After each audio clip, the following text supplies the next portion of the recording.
മെസ്സിയും CR7-ഉം നെയ്മറും എംബാപ്പയും അടക്കമുള്ള ഗജകേസരികളോ പച്ചപ്പുൽ മൈതാനത്ത് കാൽപന്തിന്റെ മാന്ത്രികത തീർത്തുകൊണ്ടിരിക്കുമ്പോ ചതുരവടിവത്ത ഗോൾ വലകിലേക്കാൻ കുറെ കാലടികൾ ഒരു പന്തിന്റെ പിന്നാലെ ചോരയും നീരും ഒഴുക്കിയിട്ട് പായുമ്പോ 90 മിനിറ്റുള്ള താൽക്കാലിക വിസ്മയത്തിലോ വിസിലടിയുടെ നാദം മുതൽ നെഞ്ചിടിപ്പിന്റെ താളം വരെയും ലോകത്തിന്റെ ശ്വാസഗതികളെ മാറ്റിമറിച്ചുകൊണ്ടിരിക്കുമ്പോ പടച്ച തമ്പുരാനെ മറന്നിട്ട് അള്ളാന്റെ മുന്നിൽ ഒരു സമർപ്പിത ജീവിതം നയിക്കേണ്ടത് മറന്നിട്ടോ അള്ളാന്റെ മുന്നിലൊന്ന് തലകുനിക്കേണ്ടത് മറന്നിട്ടോ ഒരു പന്തിന്റെ മുന്നിൽ കളിപ്പാവകളാകുന്ന മുസ്ലിമീങ്ങളെ കാണുമ്പോ ഖേദകരമെന്ന് പറയട്ടെ സഹോദരങ്ങളെ, ഈമാനികമായ ഏറ്റവും വലിയ മൂല്യശോഷണത്തിലോട്ട് നമ്മൾ കടന്നു പോവുകയാ.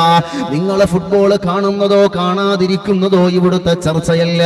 പക്ഷേ പാതിരാവിന്റെ നിശബ്ദതകളിൽ ഉറക്കൊഴിച്ചിരുന്നിട്ടൊരു പന്തിന്റെ പിന്നാലെ നിങ്ങളുടെ മനസ്സും വജസ്സും പാഞ്ഞു പോകുമ്പോ അതേ പാതിരാത്രികളിൽ അതുപോലെയുള്ള എത്രയോ പാതിരാത്രികളിൽ മൂടിപ്പുതച്ച് കിടന്നുറങ്ങിയവനാ നീയോ. അള്ളാന്റെ മുന്നിലൊന്ന് എഴുന്നേറ്റ് നിൽക്കാൻ മനസ്സനുവദിക്കാതെ, അള്ളാന്റെ മുന്നിൽ നിൽക്കാൻ ഇതേവരെ ഉന്മേഷമില്ലാതെ എത്രയോ പാതിരാത്രികൾ നിന്റെ ജീവിതത്തിൽ കഴിഞ്ഞു പോയെങ്കിലോ ഒരു പന്തിനെ പടച്ചവനെക്കാളും പ്രണയിക്കുന്നവനായിട്ട് നീ മാറുന്നോടാ. ഒരു പന്തിന് അള്ളാഹുവിനെക്കാളും സ്ഥാനം കൊടുക്കാൻ നിന്റെ മനസ്സിന് കഴിയുന്നോടാ.